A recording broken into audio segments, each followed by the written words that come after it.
Today's video, I want to talk a little bit about the idea of creativity within woodworking. Now, this is all opinion-based and philosophical to an extent, little amateur philosophy, but philosophical to an extent. So there is not necessarily a right or wrong if you disagree with me. We could both be wrong, to be honest, and we have no idea. Because as far as I'm concerned, this is all opinion. I think the first thing we need to get out of the way is, does it matter if you are creative? Does it somehow make you a better woodworker? And I think absolutely not.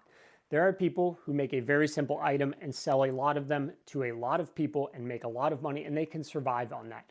I do not think it is important that those people are creative on a daily basis or doing something, novel and original or new. So I do not think to be good at woodworking or successful within woodworking or whatever your goal is, it is necessary to be creative. Cool if you are, but not necessary. I also think as hobbyist woodworkers, it is not necessary, but I think we have a little more room to explore and to try to transform things and make a little more creativity within our woodworking. Now, a lot of the common thinking on creativity is focused around aesthetics, the classical arts, painting, drawings, music, dance, all of that sort of stuff. And I think woodworking presents a different way of looking at creativity here within a few different frameworks. The first is that we often have a functional basis to what we are doing. We are building a desk. We are making a chair, a shelf, a holder of some sort. There is an underlying functional purpose to that. So we can not be creative or we can be creative with that, but it doesn't have to be in order to meet that goal. I think a lot of times people can end up chasing creativity, or at least what they feel is creative, and it ends up either getting in the way or they just kind of can't get there, and it leaves them feeling a little unfulfilled. I do not think you need to be creative to be a good woodworker, let alone to enjoy woodworking. I think it's completely fine to just be very proficient at making things that already exist. So what is the general take on what is needed to be creative? I had to read through a few of my philosophy textbooks to catch up on this, so bear with me here. But the general consensus, going back for hundreds of years, is that something needs to be new or novel and then have some sort of value. Now, there are obviously, as with any philosophical topic, people who disagree on those things. But I would say the wider amount of people, at least in the existing field in the West, I'll say that, I mostly read Western philosophy, would agree that new or novel, original in some way, and then presenting some sort of value. And by value, I do not mean monetarily necessarily. Value can simply be fulfilling the function. This thing holds this thing, it provides me value. The next one, new or original. What does that mean? I think we have to look a little narrower here than the idea that no one ever has to have seen this thing before or else it's not creative.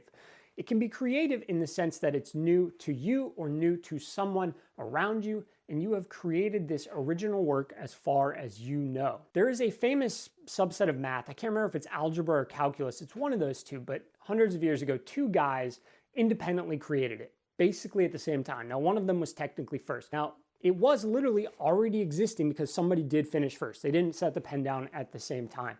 But as far as everyone is concerned, they both were original and novel in coming up with these two things. So do not think that it has to be something you've created that no one on earth has ever thought of in order for it to be creative. Within that framework, I think we also need to understand that creativity doesn't mean necessarily one thing. There are different ways to be creative, and I think woodworking offers a lot of those. First, we can have combinatory creativity where we combine different things into something novel. We can have transformative creativity where we transform some idea that exists into something new by adding something or even subtracting something from it. And then we have something like exploratory creativity where we are creating a new process, a new framework within what we are building to make something new.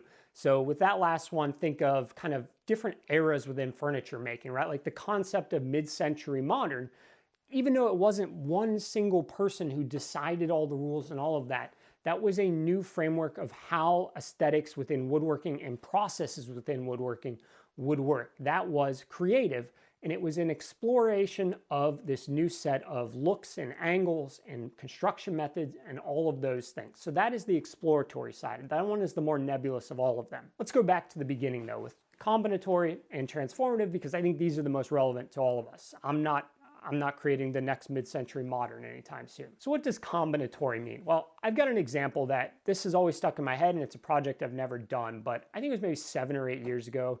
I was watching a YouTube video. It was around the time where wireless charging had come out for phones.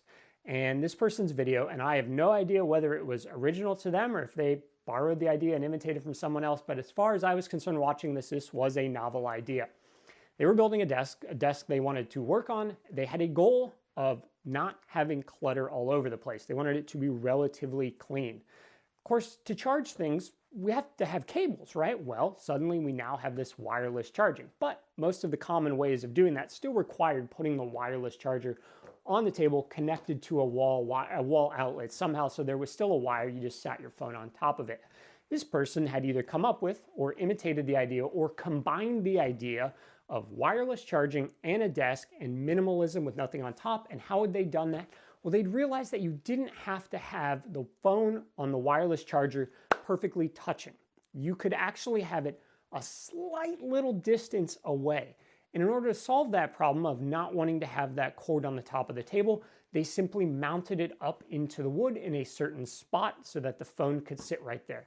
Now I know these days that's actually a relatively common thing. I've seen since then many woodworking videos where people build desks and they put a wireless charger in. But when I first saw this 7 or 8 years ago, I forget, it may have been even longer than that, this was a novel, original idea, and I thought it was incredibly creative. So in the sense, they have combined two things. 3 things, to be honest. The idea, the concept of minimalism, of clean spaces, of minimal activity cluttering your way, wireless charging, and a desk. Neither of these 3 things were original to them, but they combined all of these things, and as far as I'm concerned, that was an idea they created themselves, because all I know is that they're the first person I ever saw do it, and I think I may have even left a like on that video, which is unusual for me. So that is covering the basic idea of combinatorial, at least in my opinion, how I interpret it within woodworking specifically. So what is transformative? And I think this is the next one that most of us will experience at times. And in this sense, this is taking the imitation or inspiration from something else and either adding to it or subtracting from it in order to create an original new idea, at least new to us. You gotta always remember that. It doesn't have to be new to the world, it can be new to you, and it can be your sense of fulfillment of being creative. So what is an example of that? Now, while I consider myself mostly a purely functional person, I will copy directly anyone's idea that I think is great. There have been a few times where I've transformed things. So one example here is years ago when I first got my pull saw, I didn't know how to store these things. How do you deal with this? Some of these don't have a little hole in the top. I saw online somebody had this concept of kind of holding the blade sitting down, but their concept was on a desk, on a table, their workbench, I guess is what I'm looking for, and it sat there, and that would be totally fine if I was a hand tool woodworker primarily, and I wanted my saws there at all times, but I did not. I wanted them out of the way because I use them occasionally, but not a ton. So I thought, why don't I just mount this thing to the wall? And I did, but then I had the problem of if I bumped it too hard or I kind of hit something under it, those saws could fall off. That left me quite concerned. They are sharp and have enough weight that I would not want this coming down the side of my face while I'm grabbing a battery. So what did I do? Well, I combined 2 things to transform their ideas. I took their kind of general concept of this thing that holds these saw blades down and in, and then I added magnets as well as a pin for one of them that was too small. But I added magnets internally in there such that the saw blades have just the slightest little bit of hold onto them that they won't fall out if I were to, modestly hit that thing. They're not going to fall out on me. And to me, that is a combinatorial, transformative, creative process that has led to a functional and creative idea. And that gave me satisfaction. And that's the point of this video really, is to help you appreciate more what you're doing. I mean, we don't want to toot our own horn all the time here, but I think it's important that you appreciate your own creativity, and maybe you don't see it as creative, but you should, in my opinion. Another example I have, and this was so many years ago, I don't remember if I thought of this or I just borrowed this. It's honestly something I don't remember whether I did it or not, but I saw a T-Track and I thought that is the coolest stuff in the world. And then I saw the price of T-Track and the fact that I had to cut into stuff, and I was like, that is not the coolest thing in the world. But in order to get around that, I bought some T-bolts, and I sat there for the longest time looking at these things. I love to use MDF, which presented a problem when I found out that there is a T-bolt router bit that you can just run through something and stick it in there. I did some tests with that. It would always rip the MDF right out. At the time, MDF was significantly cheaper than plywood, so you can understand why it was very appealing to me. So I had this problem. I really liked the idea of T-Track, T-bolts. I didn't want to spend money on T-track, and I didn't want to have to start paying more for plywood just because I wanted to use T-bolts. So the idea arose either through transformative of looking at somebody else's, I wish I could honestly remember at this point, but I realized there's only one thing that really needs to happen here, and it is that these need to not be able to spin when they are in a place we want to lock them. So all we need is something on either side that prevents this from spinning, and we are good to go. I, of course, also wanted some way to put it to the table. So I cut out 1/4-inch grooves along this whole thing in different places, and then I routed out a shallow area underneath such that when I lock this down and it spins this thing, it sticks in place. It meant I didn't have to spend any money on T-track. I didn't have to do a router bit. That meant I couldn't use MDF because it would rip right out anymore. I have this on my MDF drill press table and a bunch of other things. And to me, that is an example of transformative creativity. We have taken the idea of T-track, we've taken the functionality of these T-bolts, and we've thought through a process of a way we can save money, use a material we'd prefer to use instead, and still get that function out of it in the end. There's no inlay in this. There's no fancy angles. There's no expensive types of wood with different colors.